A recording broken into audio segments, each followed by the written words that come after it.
Shalom, Israel. This is Bishop Nathaniel. The Israelites have been scattered across the four corners of the earth, as prophesied in Deuteronomy, the 20th chapter. Here at Israel United in Christ, we need your help to recover the remnant of our people, teach them the gospel. Please help us, support us, and join or donate to the Booster Club today. Shalom.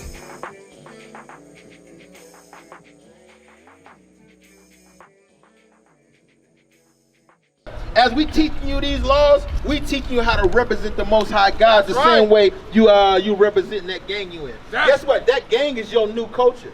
Right. That's your new God. Right. That's your God. You do everything that lifestyle tell you to do. You know what I'm saying? So you in the midst of what when you say you a Crip?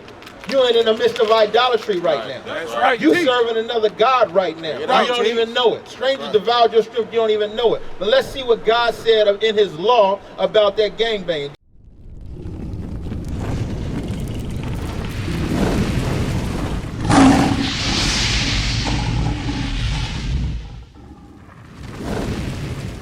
Give me Sirach 19 and 24. A man should be known by his look. All right, because men of discernment, I can just look out and I can tell by seeing different personalities.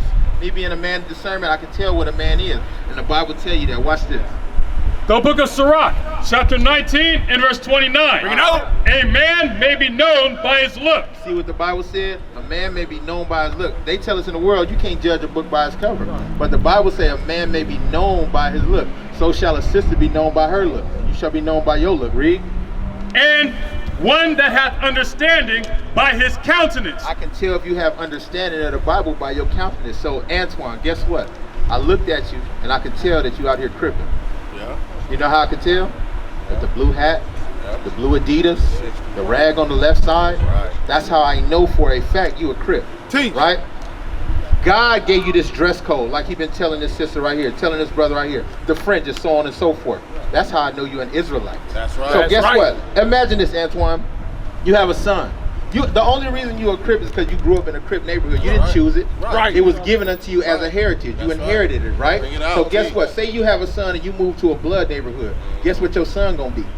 He gonna be a blood. That's right. Now, guess what happened to us? We was Israelites, knowing our nationality, and we was kidnapped from the west coast of Africa. We broke God's laws, and all these prophecies start to come to pass, and we stopped putting on our fringes. Right. Stop representing our fringes. Stop representing Jerusalem because we forgot. Now we in the enemy's neighborhood, and we rocking their stuff. Now you a Crip. When you really an Israelite from the tribe of Judah. Right. You know what I'm saying? I should know a Israelite sister because guess what she gonna have on? She gonna have on a dress according to Deuteronomy 22 and 5. That's right. You get what I'm saying? So we gotta come back to our nationality. Go back to Numbers 15 and 38. We're not Hispanic brothers and sisters, right? Hispanic mean property of Spain. You ain't no Hispanic. You ain't no Mexican, right? So look at this. Look down here when we was in America keeping God's laws, right? Watch this. The book of Numbers, chapter 15 and verse 38. Bring it out. Speak unto the children of Israel. Speaking to all people. The children of Israel. So what they have not told you in the churches, that this Bible was given to, written by, and for the Israelites and nobody else. God says, speak unto the children of Israel. And bid them that they make them fringes in the borders of their garments. We got to make fringes in the borders of our garments, right? And you see all these brothers with them fringes on there, all surrounding you, right? The same way you wear that rag and represent that seat, we represent the Most High God with these fringes. That's you get what I'm saying? But guess what? Look what the Hispanics was doing, the Native Americans was doing, the Aztecs was doing before they got conquered. Look what they was doing. They had fringes on the borders of their garments. Guess what they was repping? They was repping their laws, statutes, and commandments, right? Right. Throughout their generations. Throughout their generations. And that they put upon the fringe. On top of the fringe, you should do what? Of the borders, a ribbon of blue. You should put a ribbon of blue on top of your fringe. Look at what they was doing. Look, ribbon of blue on top of the borders. These are your Native Americans. These are your Aztec Indians. That's your forefathers. We was keeping God's laws. You get what I'm saying? We was keeping God's laws, but something happened along the way. Give me his Deuteronomy 32 and 16. Now we're going to move up this sign. We go from keeping God's laws down here. But then this second line, we doing something different. We doing different dances. We ain't got our fringes on no more. And we got sun gods, we got pagan gods, you know what I'm saying? As we move up this northern kingdom sign, watch this. The book of Deuteronomy, chapter 32 and verse 16.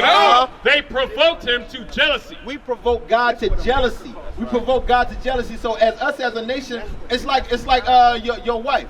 If she go out and cheat on you with another man, you're gonna be like, how could you do that? I'm the one feeding you. I'm the one paying the bills. I'm taking care of the kids. You know what I'm saying? I got a roof over your head. And you gonna go out and do something with this brother that ain't even working?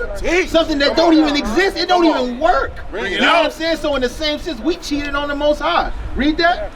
They provoked him to jealousy with strange gods. Wouldn't you be jealous? You'd be like, how you gonna choose this man over me? You would be jealous. The same way God said, y'all provoke me to jealousy with strange gods, different gods, other gods, fake gods. Look what we doing up here. We go from keeping God's laws on the bottom to one line up. Now we dancing around the sun gods. We dancing around sun gods, eating hearts and sacrificing all other kind of things, right? With abominations provoked they him to anger. With abominations, abominable act, we provoke God to anger, correct? Now, go back to Deuteronomy 28 and 48. Then we just move on up this sign, and then we see the result of this. We go from keeping God's laws, we go into pagan idolatry, and then we get the top of this. Then we get the top of this sign. Watch this. Book of Deuteronomy, chapter 28 and verse 48. Therefore shalt thou serve thine enemies. Since you was keeping my laws, and then you provoked me to jealousy with strange gods, I'm going to make you serve your enemies, which we did, read. Which the Lord shall send against thee in hunger. If you hungry, you got to go serve your enemies to get it, read. And in thirst, and in nakedness, and in want of all things. Anything you lack in the world, you got to go to your enemies to get it, read. And that enemy shall put a yoke of iron upon thy neck. Look, we went from keeping God's laws into idolatry to captive with yokes of iron on our neck. Come on now, who that fit? That fit the Hispanics hands down, right? That's right. There's no question about that. There's no question about that. But we saying the tribe of Judah is black, right? He's saying the tribe of Judah is black. Why do we look so different if we the same people? Give me Hosea 7 and 8. This is why. I'm going to show you out. All right? We're going to show you the truth of this Bible because guess what? Your enemy is not going to teach it to you. It's up to you to read your own history, right? Watch this. The book of Hosea, chapter 7 and verse 8. Ephraim, he hath mixed himself among the people. Ephraim has mixed himself among the people. So guess what? We got Judah, Benjamin, and Levi. These three tribes, these are the dark tribes. This is the southern kingdom of Israel. The southern kingdom of Israel. Ephraim on down, that's the northern kingdom. Those are the 10 tribes on down, right? Ephraim is the head tribe. So instead of me saying each tribe every time, God will say Judah, and he'll be talking about the southern kingdom. He'll say Ephraim, and he'll be talking about the whole northern kingdom instead of going down the whole lineage. You know what I'm saying? So he said Ephraim, meaning the northern kingdom, has done what? He hath mixed himself among the people. He mixed himself among the people. So guess what? If I make a baby with a white lady, guess what? The skin's gonna lighten. The hair is going to uncurl, you know what I'm saying? I'm going to mix myself with, and now I look different. It says the 10 tribes of Israel mixed themselves among the people. Ephraim is a cake not turned. Ephraim is a cake not turned. So guess what? When I'm making pancakes, on the top, if I haven't flipped it, what color is going to be?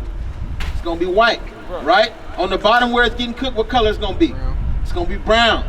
It's going to be brown. Ephraim is a cake not turned. So guess what? That's why you can find Canelo Alvarez all the way to a brother that look like him speak fluent Spanish. You get what I'm saying? We are the children of the Bible, hands down. That's right. Verse 9. Strangers have devoured his strength. Strangers have devoured your strength. Strangers have taken your nationality, taken your land, taken your heritage, taken your language, and taken your culture, read. And he knoweth it not. And you don't even know it. They gave you a subculture and called you a Mexican and you ran with it. Right. You really think you Mexican. You really think Spanish is your language. Ain't that a cold thing? Teach. You don't even know it. And we all suffering from the same thing. So guess what? As we teaching you these laws, we teaching you how to represent the Most High God the same way you representing that gang you in. Guess what? That gang is your new culture. That's your new God. Right. That's your God. You do everything that lifestyle tell you to do. You know what I'm saying? So you in the midst of what when you say you a Crip? You ain't in the midst of idolatry right now. That's right. You serving another God right now. You don't even know it. Strangers devoured your strength. You don't even know it. But let's see what God said in His law about that gangbanging. Give me Leviticus 19 and 16. You ain't gonna come out of it like that by yourself. You're gonna need brothers along with you. Right. Because guess what? His brothers here used to be cripping too. His brothers, I'm talking about brothers you standing here looking at. Used to be cripping. Big cripping. Then beat up people and then all kind of stuff. Same thing you did, but we read these laws and found out, oh, we got to convert. We're going to represent Jerusalem just as hard as we was repping that game. We're going to come back to the Most High God fully like we was repping that game. Right. But listen to this law that we heard that made us change. Watch this. Bring it out. The book of Leviticus, chapter 19, verse 17. Thou shalt not hate thy brother in thine heart. So guess what? You shall not hate your brother in your mind. The heart in the Bible is the mind. Give me Mark 7 and 21. That way you know I ain't twisting those scriptures up, right? In the Bible, the heart is the mind, and we'll read it. Watch this. Right. Teach. The book of Mark, chapter 7 and verse 21. Bring it out. For from within, inside, out of the heart of man, out of the heart of men, proceed evil thoughts. Proceed evil what? Thoughts. Evil thoughts come from your heart. So guess what? Do you think from here? No, this is just an organ that pumps blood to the rest of your organs. That's all this is. This is a beaten piece of meat. What you think with is your mind. So out of the heart of men in the Bible is your mind. It's in your mind. So go back to Leviticus 19:17. Bring it out. Leviticus chapter 19, verse 17. Thou shalt not hate thy brother in thine heart. You shall not hate your brother in your mind. In your mind. So guess what? You didn't know prior to this, but those bloods around the corner, them blood brothers that's from the other side, they from the same slave ships you from. There you go, bring it out. They from the exact same slave ship you from. Them your brothers. Right. Them your brothers. What the Bible just say? Thou shalt not hate thy brother in thine heart. You can't hate your brother in your mind, so you can't gangbang no more. That's right. If you do, you're going against the Most High God. That's Thou shalt in any wise rebuke thy neighbor. Instead of hating your brother, you should rebuke your neighbor. So guess what? The Bible just called your brother your neighbor. The world teaches that your neighbor is the person that live upstairs from you in your apartments. Your neighbor ain't the Chinese man that got the laundromat in your neighborhood. Right. That's not your neighbor. That's a whole different people. We lived amongst each other at one time. Bring it out. So you got to remember that. It said, you shall not hate your brother in your mind. Read. Thou shalt in any wise rebuke thy neighbor. Instead of hating him, correct your neighbor. So next time you see a blood brother, you know what I'm saying, let him know, hey man, I ain't your enemy. Correct him. Hey, we ain't supposed to be gangbanging like that.